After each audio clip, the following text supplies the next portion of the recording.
te digo.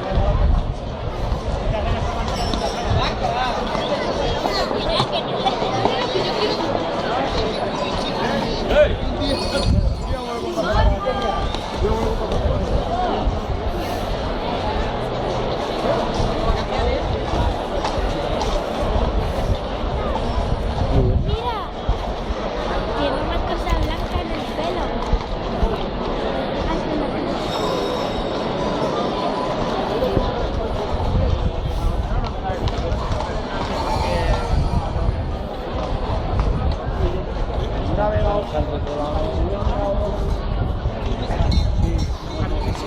Yo tengo que estar toda la semana cuidando a mis nietos.